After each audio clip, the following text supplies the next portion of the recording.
Namaste. I'm holding the original typewritten, not on a computer, in Word, typewritten article that was typed out in September 1972 following the very first Rainbow Family Gathering of Living Light in Strawberry Lake at Rocky Mountain National Park, Colorado. I promised you that I would read this to you, and here we go. Colorful caravans began arriving in Granby, Colorado on July 1st for the first gathering of all the tribes, all the children of the Great Spirit. It was to be the World Family Gathering.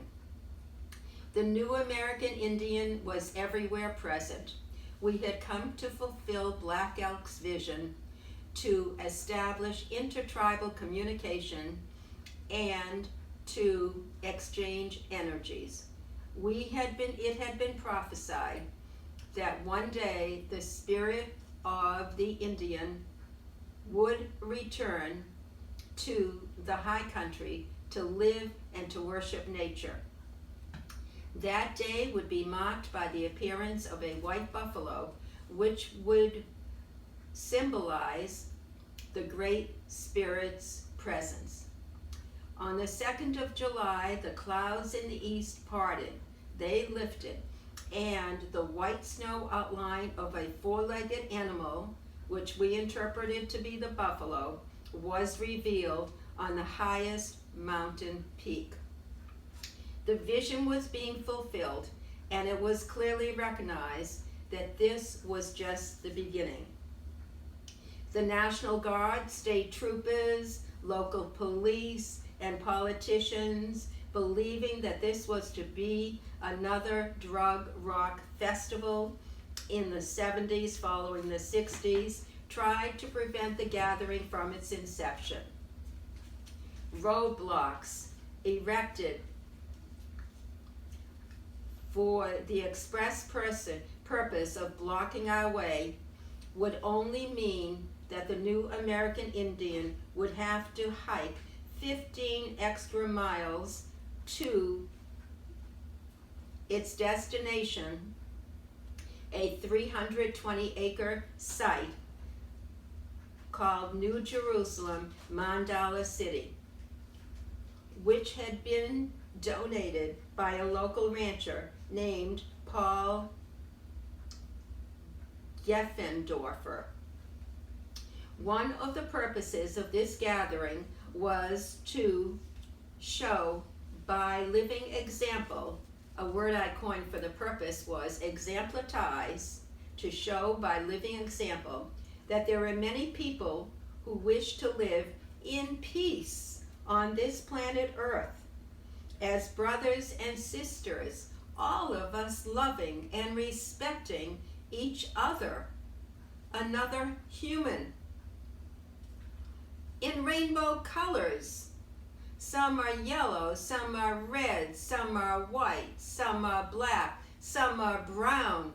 Hello, what difference does the color of your skin make to your heart and your soul? It is bizarre that humanity is caught up in such a whirlwind over the color of the skin of one of their brothers or sisters. From the beginning, it was Paul who stood on the mountaintop, thanking us for arriving the day after we arrived, and offered to lead the hike in and around the roadblocks. He believed in our purpose. He totally got it. And he was the one that made the difference for us. We shared everything. We shared food. We shared clothing, chores, friendship, medical supplies, smiles, and a whole lot of love. We had come together to make a statement for peace, to sing, chant, worship, and pray for peace. In just 4 days' time, a city arose. Teepees were built along the tree line, surrounding the 5 communal kitchens, with food served up every day while beautiful music accompanied the natural foods. Beautiful, natural, harmonious, mellow music. The energy level kept rising each day increasing, culminating at 12:01 a.m. on July 4th, when a human chain of about 3,000 people, of which I was one, began a 10-mile pilgrimage to Rocky Mountain National Park, Tabletop Mountain. We reached the mountaintop just after dawn, where there was this beautiful meadow. There, before us, Mother Nature provided the most spectacular,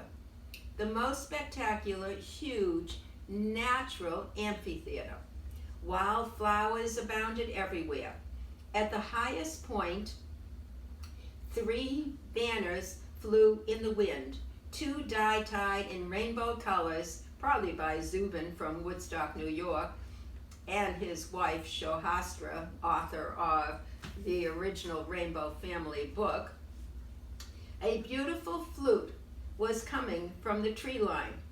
No one could see the flautist, only feel and experience the energy that was coming from the tree line.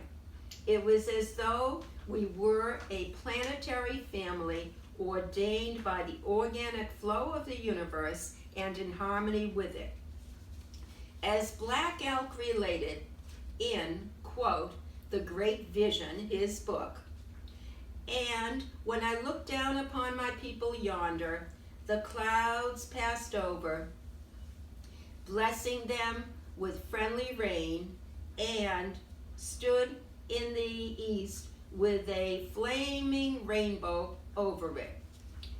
And a voice said, quote, all over the universe, they have finished a day of happiness, end quote. And looking down, I saw that the whole wide circle of the day was beautiful and green, with all fruits growing and all things kind and happy. Continuing with his quote in Black Elk's book, The Great Vision, I looked ahead and saw the mountains there with rocks and forest on them. And from the mountains flashed all colors, and all of them appearing in the heavens.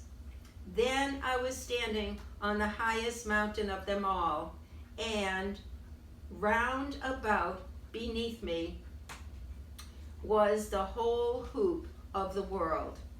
And while I stood there, I saw more than I can tell, and I understood more than I saw, for I was seeing in a sacred manner the shapes of all things of the Spirit, and the shape of all shapes as they must live together like one being.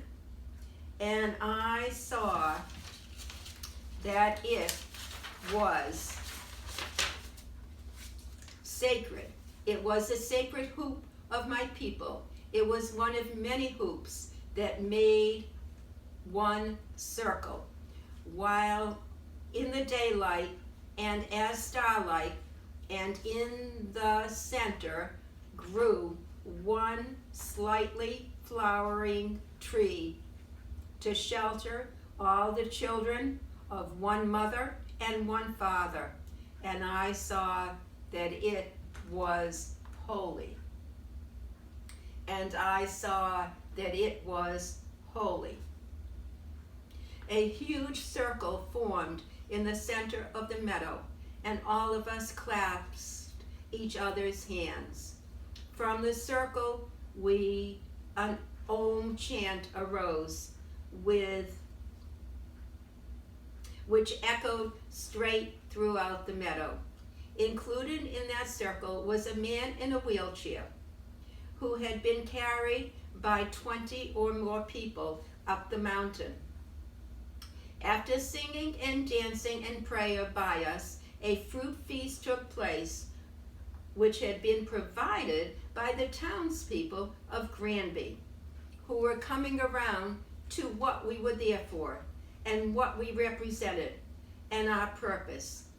Then we slowly headed back to Strawberry Lake for a feast in the meadow, which lasted until dawn.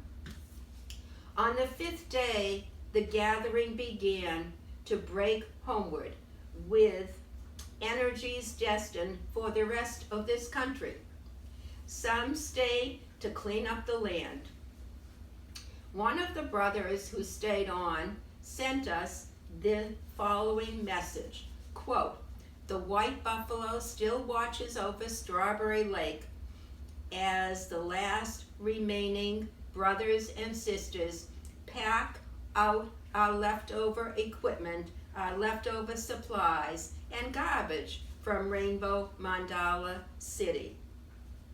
The teepees, the lean-tos, the tree houses, the shitters, the kitchens, the saunas, the hospitals, the kennels, the craft centers, the supply depots, etc., have been disassembled.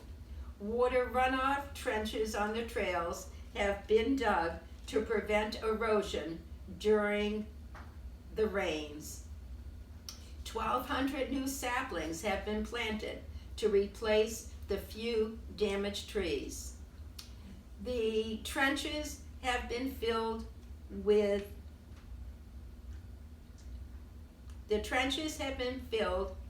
and as the birds and animals began to return to their land, they seemed to hide a sigh of relief.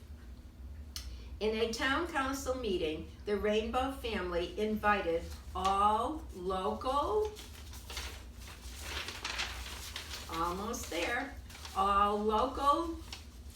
and citizens to bring forward any complaints and claims against the gathering, offering to recompense all legitimate claims.